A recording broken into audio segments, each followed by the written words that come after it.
Hey traders, today is Tuesday, March 10th, and I'm Michael Boutros, Senior Market Analyst with StoneX, here for a quick multi-time frame look at the British pound. We're down nearly 4.5% off of the yearly high, seeing a strong rebound this week after spending 6 days trying to break through a critical support zone. That was defined by the 618 retracement of the entire November advance. That's 133.39. Up into 133.70s is just the objective 2024 high week close. And you can see that the 52-week moving average is also right there. Again, we've spent 6 days trying to make a budge through that, couldn't close below it, and then we're now on pace for a third consecutive daily advance, up nearly 1.7% off of the monthly low. Now, the March opening range is taking shape right above this support and right below the objective yearly open that comes in at 34.74. We're trading right there right now. So the weekly chart, on the momentum standpoint, you're kind of flatlining right near 50. So we're waiting for a buckled break here. Here's what it looks like on the daily chart. The level and focus, again, was that 618. It also constituted two equal legs of that 1.74% decline off of the yearly high from January. That gave you 33.39 into 33.50. You could see 6 days trying to break through that, no closes anywhere near it.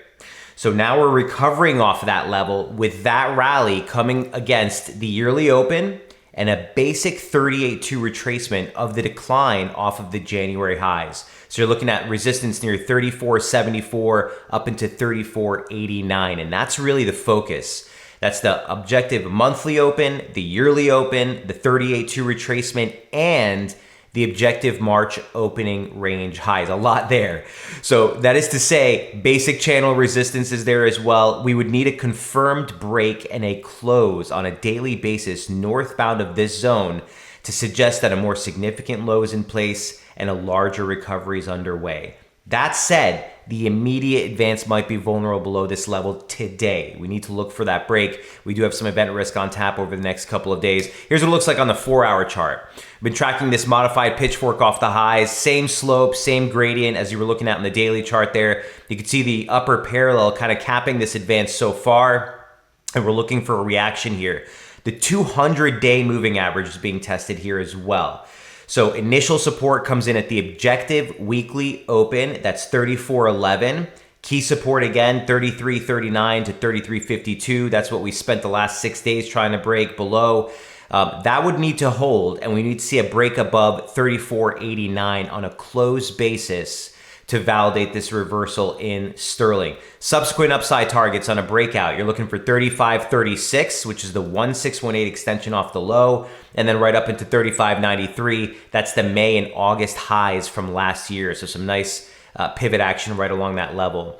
The next major technical consideration, if we do get this breakout, is at the 618 of the yearly range, and that gives you 36.34 on the upside. Converges on that former trendline support that dates back to the November lows. 3-point touch, which broke here in mid-February, offered resistance again to the close of the month. That converges on the 618, basically towards the end of this week, tomorrow, Thursday type of time range. So the monthly opening range is set right below two key levels. That's the initial break we're looking for. If we're heading higher on this stretch, you'd expect to see support hold at the weekly open near 34.11. You need to close above 34.89 rather to get the upside break and the extension that there's a larger reversal underway here. You do have some event risk on tap. We got the consumer price index for February coming out tomorrow.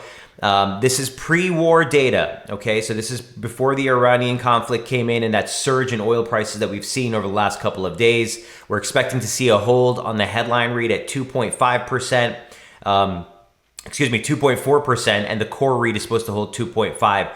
Later in the week, we do get the core personal consumption expenditure, PCE, the Fed's preferred inflationary gauge. The only caveat here is these are going to be the January numbers. So again, a bit dated, but will give us a slate to what inflation has been, what context the inflationary outlook has been in prior to that surge in oil prices. Obviously, guys, the oil prices has been sort of the main headline that's been running the last couple of days. We saw a massive pullback of more than 20% off the highs. Yesterday, commentary from President Trump did suggest that the war will be ending, quote unquote, soon.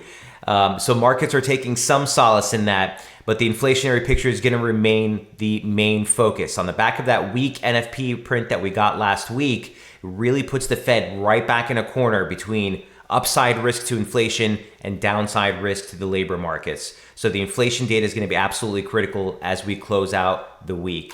We'll try to keep you updated as always on X at MB4X. Till then, best of luck trading. We'll see you tomorrow. Cheers.